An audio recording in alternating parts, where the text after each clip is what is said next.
And we're back inside the house. So we got this mini split here. It's not cooling. Return 70 degrees. Supply is 65, almost 66, about 4-degree split. So it's definitely not working. Filters are clean. So let's go ahead and see what's going on with this. So here we go.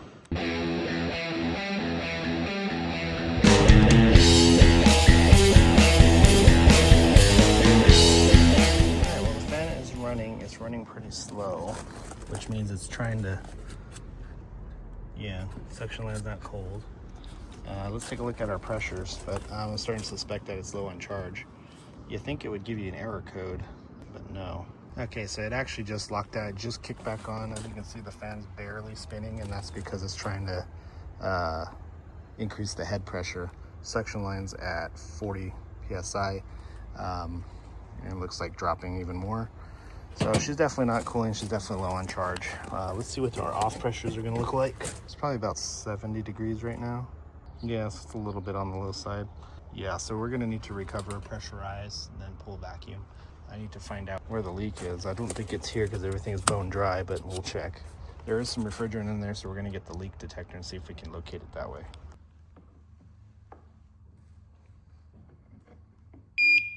All right. Go check the outside too, just to factor that out.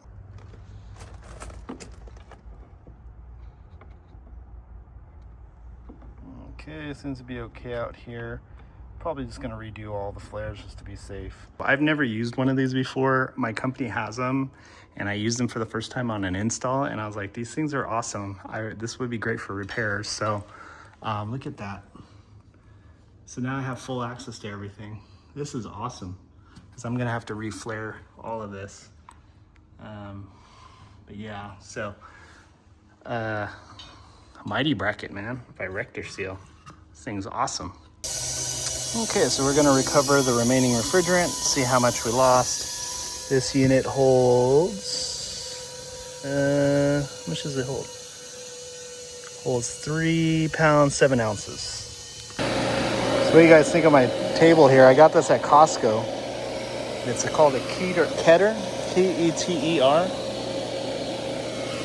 Yeah. It's a Keter. It can hold 1,000 pounds. Totally collapsible, fits in my truck. And it's awesome. 40 bucks at Costco right now. Regular price 50. So, loving this thing. Okay, we got about a pound out of 3 pounds. 3 pounds, where is it? 3 pounds, 7 ounces. So we only got about a pound out of there. So we lost more than half of its charge. So I'm surprised it didn't trip a low pressure. However, I did see the thing lock out. So maybe that's what it was. But then it locked out for like 5 minutes and then kicked back on. All right, so I'm going to go ahead and disconnect all this stuff. And then we'll start reflaring the inside. All right, so we're at 317.1. We're going to let it stabilize for about 10 minutes. And then we'll see if it holds pressure. In the meantime, we'll go check our joints and see if we see any bubbles or anything like that. So she's not holding pressure. So I come in here to check my flares, and they're fine, but I can hear it. You hear that? Looks like it's in the actual line set. Yeah, right there. So we'll have to cut this out to get access, cut off the bad pipe, and then run a new one. So I don't know if that shows up right there, but that's the crack. And then, so I cut out this, there's a nail plate. Then they tied they put the whole line set in a ABS conduit. So I'm gonna go under the house and see if there's any slacks and see if I can push this up so I can cut it. All right, so that's the penetration. I was able to push it up a little bit, so hopefully it cleared. All right, so that's my joint. This is gonna be interesting. So my plan is I'll bend it and then we'll shove it, once it's brazen, we'll shove it back into the wall. So got nitrogen flowing through.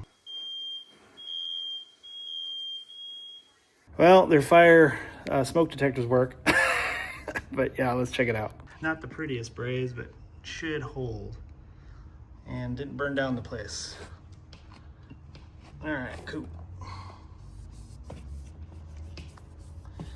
Sweet, so now we just gotta go ahead and reflare everything and get the head back on there. Oh no, I melted the drain. All right, we got her under pressure. She's at 227.6. So we'll check back at her and hopefully she holds. All righty, we are at 227.6 and it's been about 15 minutes. So that's awesome. We're gonna go ahead and let her out and start our vacuum. All right, we got our vacuum all ready to roll. So we got the ballast open. This is closed. Here we go.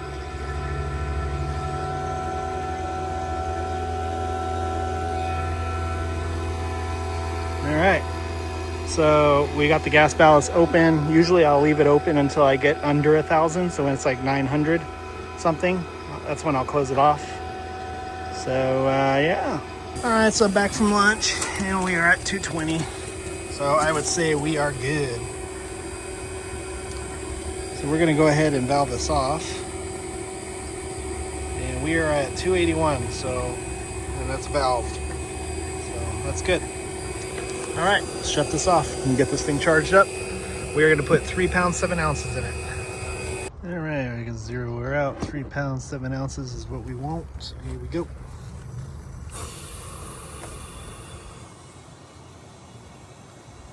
Okay, so we got 3 pounds, 9 ounces.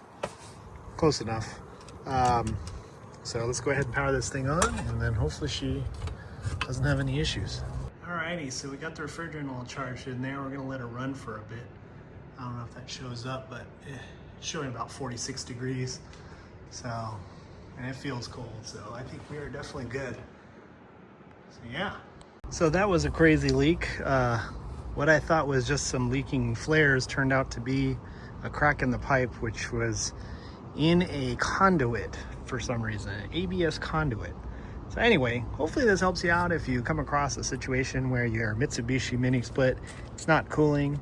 You do know, as you saw, it doesn't show any error codes because Mitsubishis are terrible. But anyway, thanks for watching. Make sure you like and subscribe. Comment, tell me what a horrible technician I am. Hit that bell notification and follow me on Instagram, Facebook. And if you want to support the channel, get some awesome work socks from Camel City Mill. Nighthawk 10 gets you 10% off. Or visit the links or pick up some tools on the screen. So thanks for watching. We'll see you on the next one.